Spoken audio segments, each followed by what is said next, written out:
Welcome to youtube.com/Tungsten Tales. We're at day 3 of the Ladbroke PDC World Darts Championship 2014. And yes, it's unbelievable, but we have with us Dave Gorman.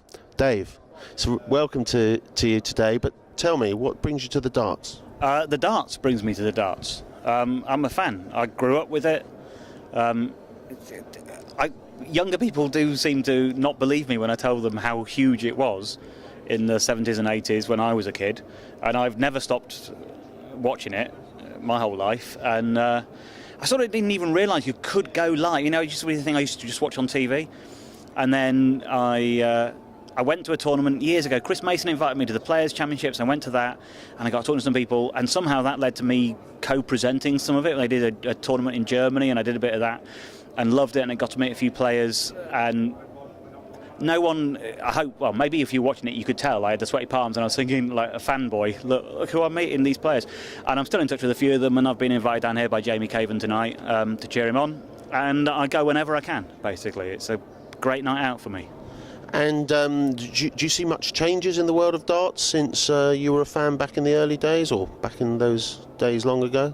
I think the scale of the audiences and the live venues has just gone through the roof. I mean, the first time I went to see a live one, it was the Players' Championship when it was at out in Essex, and it was a much smaller room than you see here, and at the O2, and it's just got utterly ridiculous. And there is something kind of preposterous about however many thousand people in a huge venue watching a sport that happens on a board about yay big, yeah, from the back of a huge room. But it weirdly does work. It's got a nice atmosphere. Yeah, the atmosphere is amazing. We were just at the Players' Championship at Minehead, and equally that was probably my first major darts match, and it was just an unbelievable atmosphere, and the crowd enthusiasm and atmosphere is just unquestionably second to none.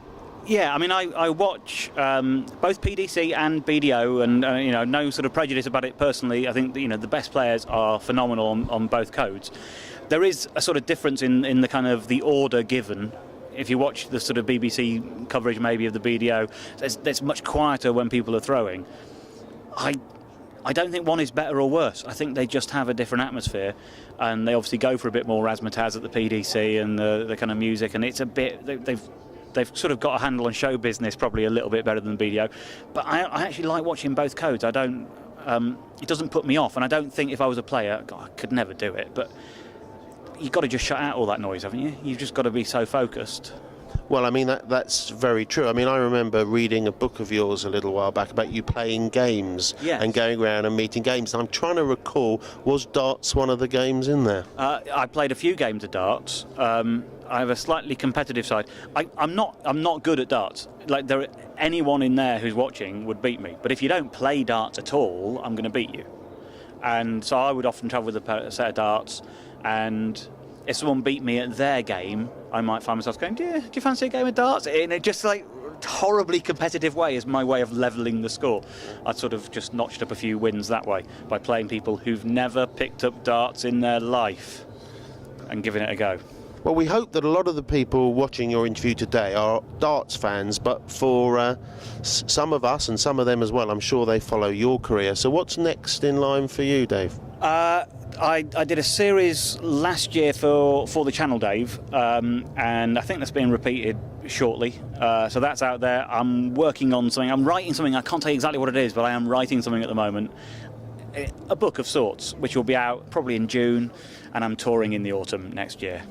So plenty going on. And the tour in the autumn, is that going all around the country? As far as, yeah, I mean, it gets up to Aberdeen and it goes down to Brighton, so it doesn't do as much in Cornwall as I would like. People from Cornwall and from parts of Scotland often send me angry emails saying, why are you not playing near us? It's not my fault. Theatres haven't booked me there. I'm sorry. You can travel. It's just as far for you to travel as it is for me, so do that. Coming back to the darts for a second, you said you're here for Jamie Caven. Yeah. How do you know Jamie? Basically because I was holding a microphone interviewing him one time, and we got on really well, and I basically spent a week in Germany covering one of the European tournaments for Bravo TV, and I spent every day on the practice board, and then suddenly putting my darts down and going and holding a microphone and interviewing someone. And I had the time of my life, and just got on with a few of the players. And Jamie and I have stayed in touch. When I tour. Touring is I love touring, but what I love is being on stage, and actually the travelling and the hanging around is all a bit tedious. And so now what I do, I travel with an on-tour dartboard, which goes on the back of a dressing room door, and for an hour or two before I go on stage, I throw arrows. And the on-tour dartboard I've got is a present from Jamie. He came to see me at a gig in Derby and gave me that, and that's been my constant touring companion ever since. So we have a kind of mutual appreciation of each other's craft.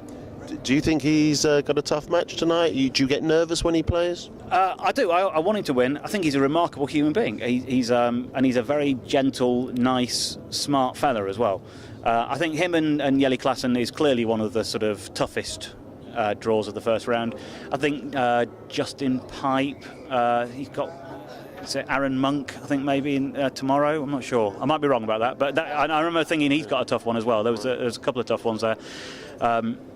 But yeah, he's had a great year. He seems confident and relaxed.